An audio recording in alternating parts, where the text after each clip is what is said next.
Hello students, welcome back to your own learning platform Vedika commerce classes. आज इस class के अंदर हम कमीशन की कैलकुलेशन करने जा रहे हैं। कमीशन जहां पे कई बार बिफोर वाला फॉर्मूला लग जाता है, कई बार आफ्टर वाला फॉर्मूला लग जाता है, कई बार बच्चे आइडेंटिफाई नहीं कर पाते हैं कि कौन सा वाला लगाएं।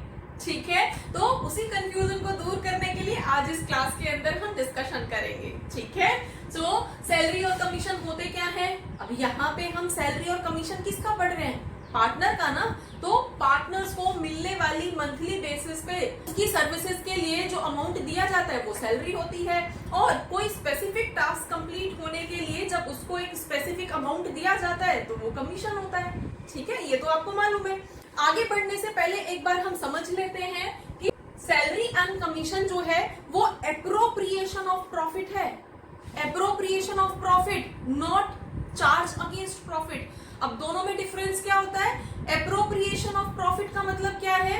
जो नेट प्रॉफिट हमारा प्रॉफिट एंड लॉस अकाउंट से निकल के आया था वो अब पार्टनर्स में डिस्ट्रीब्यूट होगा।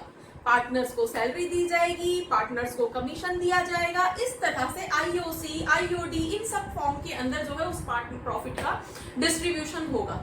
ठीक है, अब यहाँ पे चार्ज अगेंस्ट प्रॉफिट का मीनिंग क्या होता है? चार्ज अगेंस्ट प्रॉफिट का मतलब है कि कोई भी XYZ एक्सपेंस जो कंपलसरी है, फर्म के पास इनकम हो या ना हो उसको देना ही देना है, चाहे उसकी वजह से फर्म को लॉस क्यों ना बियर करना पड़े, लेकिन सैलरी देनी है।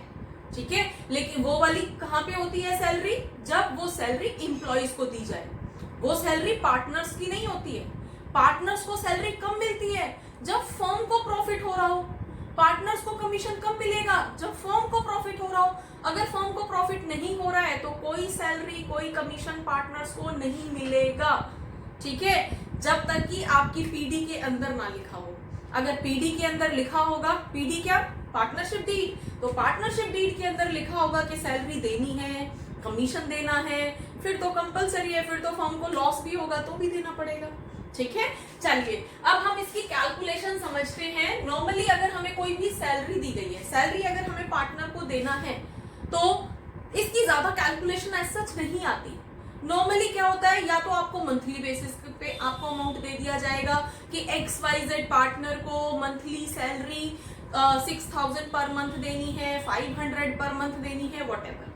ठीक है, अगर मंथली बेसिस पे दिया हो तो उसको आप 12 से मल्टीप्लाई करके एनम में कैलकुलेट कर लेना, क्योंकि जब हम अपना profit and loss appropriation account calculate करेंगे तो वहां पे हम जो भी वैल्यूज लिखते हैं वो सिर्फ और सिर्फ एनम वाली होती है, वहां पे मंथली वाली वैल्यूज नहीं लिखी जाती है। ठीक है, तो सैलरी अगर एनम बेसिस पे ऑलरेडी दे रखी हो फिर तो हमें कैलकुलेट करने की जरूरत ही नहीं है, सीधे उस वैल्यू को वहां पे पुट कर देंगे। लेकिन अगर सैलरी आपको मंथली बेसिस पे दी गई हो तो उसको 12 से मल्टीप्लाई करके एनम वैल्यू कैलकुलेट कर लेना और वहां पे पुट कर देना। Main calculation is commission. अब कमीशन क्या होता है, कैसे कैलकुलेट होता है? कमीशन कभी भी किसी स्पेसिफिक टास्क को कंप्लीट करने के लिए या अपने पार्टनर्स को एक्स्ट्रा बेनिफिट्स देने के नाम पे कमीशन दिया जाता है। ठीक है, अब ये कमीशन आपको दो लैंग्वेज में मिलता है, net profit before charging commission and net profit after charging commission. अब सबसे पहले तो अपने क्वेश्चन के अंदर आपको ये वर्ड आइडेंटिफाई करने हैं। अगर क्वेश्चन में लिखा है बिफोर चार्जिंग कमीशन, जो भी वैल्यू दी गई है नेट प्रॉफिट की जिसमें से आपको कमीशन देना है, उसमें अगर आपको सिंपली बोला है बिफोर चार्जिंग कमीशन, आपको जो भी अमाउंट दिया है उसके लिए हमारे पास फॉर्मूला रहेगा अमाउंट। अब अमाउंट जो भी हमारा प्रॉफिट का अमाउंट है, जो भी जिसमें से भी कमीशन देना है वो वाला amount into rate upon 100। Simple calculation जो हम नॉर्मल मल्टीप्लाई करके निकालते हैं, इंटरेस्ट की वैल्यू, कमीशन की वैल्यू, सिंपल मेथड से हम कैलकुलेट करके निकाल देंगे।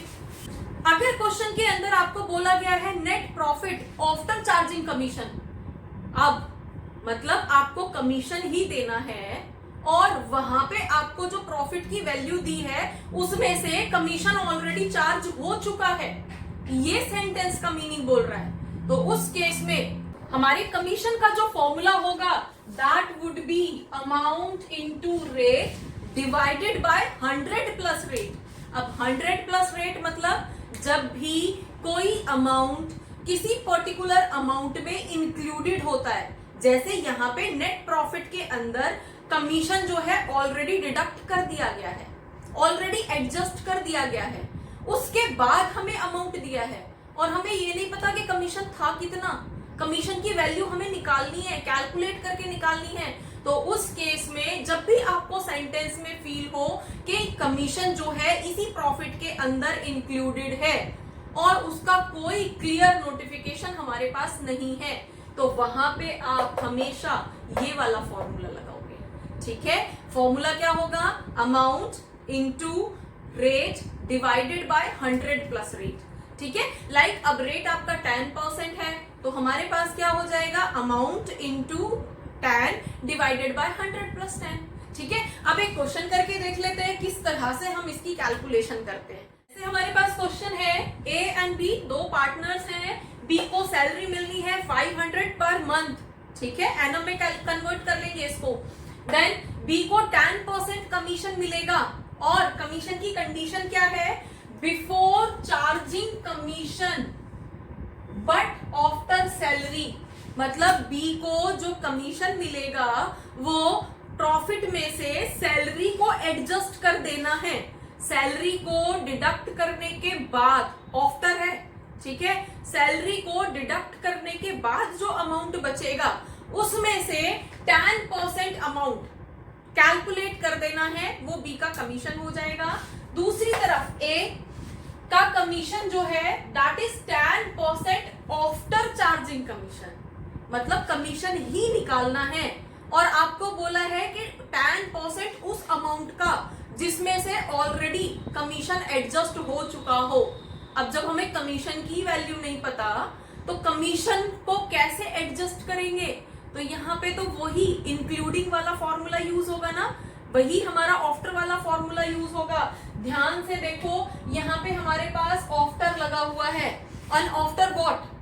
After charging commission. After charging commission calculate करना है और जहां पे हमारी वैल्यू आफ्टर चार्जिंग कमीशन, देखो बेटा दोनों साइड कमीशन आ रहा है, कमीशन ही कैलकुलेट करना है और आपको जो वैल्यू दी गई है वो आफ्टर चार्जिंग कमीशन होगी, वहां से निकालना है। दोनों साइड कमीशन है। अब ये आफ्टर वाला वर्ड तो हमारा यहाँ पे भी यूज हुआ था, सैलरी के टाइम पे जब हम बी को कमीशन दे रहे थे वहां पे भी यूज हुआ था। इन दोनों आफ्टर वर्ड्स के अंदर एक ये वाला आफ्टर और एक ये वाला आफ्टर, इन दोनों आफ्टर्स में थोड़ा सा डिफरेंशिएट करने की कोशिश करो। जैसे कि हमारे पास बी को जो कमीशन मिल रहा था वो बिफोर चार्जिंग कमीशन था, कमीशन बिफोर चार्जिंग कमीशन, तो हमारा नॉर्मल फॉर्मूला होगा। लेकिन यहाँ पे बोला है आफ्टर सैलरी, तो सैलरी की वैल्यू तो हमें पता है ना, तो सैलरी तो हमारी 500 पर मंथ है, उसकी वैल्यू तो हमें पता है। तो 500 पर मंथ के अकॉर्डिंग अगर हम 12 मंथ का कैलकुलेट करते हैं तो 6000 रुपीज होंगे। तो 6000 हमें पता है आफ्टर सैलरी जो है वो 6000 अमाउंट है। ठीक है, तो हमारा जो भी नेट प्रॉफिट है उसमें से 6000 को हटा देंगे और नॉर्मल कैलकुलेशन कर देंगे। ठीक है, लेकिन जो हमारा यहाँ पे ए का कमीशन है वो बोल रहा है कमीशन ही कैलकुलेट करना है और उस अमाउंट का करना है, उस अमाउंट का 10% जिसमें ऑलरेडी कमीशन माइनस हो चुका हो, ऑलरेडी कमीशन एडजस्ट हो चुका हो, उस वाले अमाउंट का। तो जब हमें कमीशन की वैल्यू ही नहीं पता तो हमें कैसे पता चलेगा कि हमारे पास वो वैल्यू क्या है जिसमें से कमीशन एडजस्ट हो चुका है? पहले हमें कमीशन की वैल्यू निकालनी पड़ेगी, मतलब उस वैल्यू के अंदर ही कमीशन इंक्लूडेड है। ठीक है, तो वहां पे हम आफ्टर वाला फॉर्मूला यूज करेंगे। तो कैलकुलेट करके देख लेते हैं हमारे पास क्या क्या अमाउंट होगा। देखो सैलरी तो कैलकुलेट करने की एज सच रिक्वायरमेंट है नहीं, हम कैलकुलेशन कर लेते हैं बी का कमीशन। अब बी का जो कमीशन है that is 10% before charging commission. तो बिफोर चार्जिंग कमीशन हमें हमेशा इस वाली वैल्यू पे ध्यान देना है, बिफोर चार्जिंग कमीशन या आफ्टर चार्जिंग कमीशन। ठीक है, अगर आपको फिर भी कोई कंफ्यूजन है तो ज्यादा सेंटेंस पे ध्यान मत देना, सिर्फ इतना ध्यान रखना कि हमारे पास सेंटेंस जो दिया गया है वो बिफोर चार्जिंग कमीशन है या आफ्टर चार्जिंग कमीशन है। इन दोनों सेंटेंसेस पे हमें ध्यान देना है। अगर बिफोर चार्जिंग कमीशन है तो अपना नॉर्मल फॉर्मूला यूज करेंगे, और नॉर्मल फॉर्मूला हमारे पास क्या हो जाएगा, बी का जो कमीशन है that is 10% of profit after salary. तो पहले तो हमें सैलरी माइनस करना पड़ेगा, तो हमारे पास यहाँ पे प्रॉफिट कितना था, प्रॉफिट है फर्म का 60,000, उसमें से सबसे पहले तो आप सैलरी माइनस कर दो। अब सैलरी आएगी आपकी 6,000 पर एनम, एनम की सैलरी माइनस करनी है 500 पर मंथ के अकॉर्डिंग हमारे पास 6,000 रुपीज सैलरी बनती है। ठीक है, तो सैलरी हटाने के बाद में जो वैल्यू बचती है दैट इज 54,000। तो अब हमें 54,000 का 10% कैलकुलेट करना है ना। बिफोर चार्जिंग कमीशन है ना, before charging commission word use किया गया है, तो हमारे पास यहाँ पे कमीशन की जो वैल्यू हो जाएगी दैट वुड बी 54,000 इंटू 10%। तो इसके अकॉर्डिंग हमारी जो वैल्यू आएगी दैट वुड बी 5400। बी का जो कमीशन होगा दैट वुड बी 5400। क्लियर। अब ए का कैलकुलेट कर लेते हैं। अब ए का कैलकुलेशन कैसे करेंगे, ए का कमीशन हम कैलकुलेट करेंगे। तो ए का सेंटेंस क्या बोला है, 10% after charging commission and salary.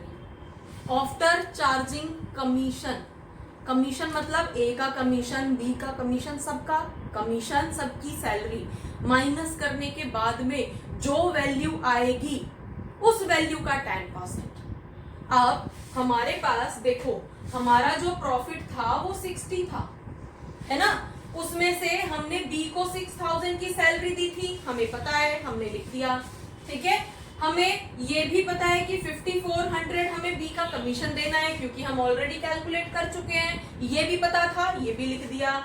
लेकिन यहाँ पे बोला है कि कमीशन तो ए को भी मिलना है ना, तो ए का भी कमीशन यहाँ से माइनस होना है। लेकिन ए का कमीशन है कितना, वो तो अब हमें निकालना है ना। मतलब यहाँ पे जो भी वैल्यू आएगी, यहाँ पे हमें माइनस करना था ना, लेकिन हमें वैल्यू नहीं पता, तो अब हमें यहाँ पे जो भी वैल्यू आएगी उस वैल्यू में हमारा ए का कमीशन इंक्लूडेड होगा। ए का कमीशन इंक्लूडेड होगा, तो वहां पे हम वही आफ्टर वाला फॉर्मूला कैलकुलेट करेंगे। ठीक है, अब यहाँ पे वैल्यू कितनी आएगी, 48,600 रुपीज हमारी यहाँ पे वैल्यू आएगी। ठीक है, अब इस वैल्यू के अंदर ए का कमीशन इंक्लूडेड है, इंक्लूडिंग कमीशन ऑफ ए का कमीशन हमें अभी पता ही नहीं है। तो जब ऐसी कंफ्यूजन वाली चीज आती है तो वहां पे वही आफ्टर वाला फॉर्मूला यूज करोगे। ठीक है, दूसरी तरफ हमसे ये बोला गया है कि 48,600 का 10% मतलब उस अमाउंट का 10% निकालना है जिसके अंदर आपका कमीशन, ए का कमीशन ऑलरेडी एडजस्ट हो चुका है। तो जब हमें ए का कमीशन नहीं पता, यही तो हम बार बार बोल रहे हैं ना कि अगर हमें ए का कमीशन ही नहीं पता तो हम कैसे उसको माइनस करेंगे।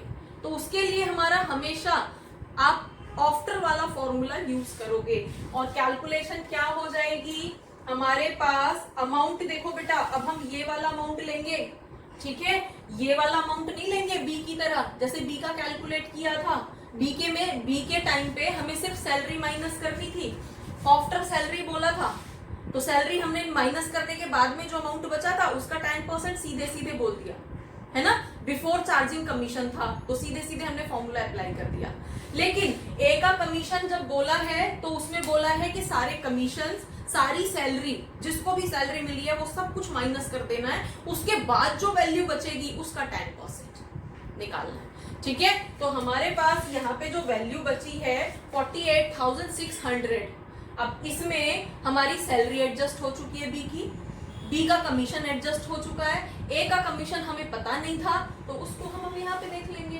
तो हमारे पास अब यहाँ पे 48,600 आएगा amount into 10 divided by 100 plus 10, ठीक है। तो हमारी यहाँ पे जो वैल्यू होगी 4418.1, तो हम राउंड ऑफ कर देंगे और राउंड ऑफ हमारी जो वैल्यू रहेगी दैट वुड बी 4418 रुपीज का कमीशन जो है वो हमारा ए को दिया जाएगा, ठीक है। इस तरह से हम कमीशन की कैलकुलेशन करते हैं। अब इसके बाद हम इसको profit and loss appropriation account के अंदर कैसे एडजस्ट करेंगे। प्रॉफिट एंड लॉस एप्रोप्रिएशन में हम यहाँ पे सबसे पहले by profit and loss account जो हमारा प्रॉफिट आया था, अब प्रॉफिट कितना था हमारा 60,000 था प्रॉफिट हमारा, उसको हम यहाँ पे लिख देते हैं, ठीक है। अब दूसरी तरफ यहाँ पे पार्टनर को सैलरी देनी है, तो सैलरी किसको देनी है, सबको तो नहीं देनी, सिर्फ बी को देनी है। तो हम यहाँ पे 2B's कैपिटल अकाउंट और ब्रैकेट में लिख दोगे सैलरी 6,000 रुपीज की सैलरी दी गई है। अब 2 कमीशन कर देते हैं।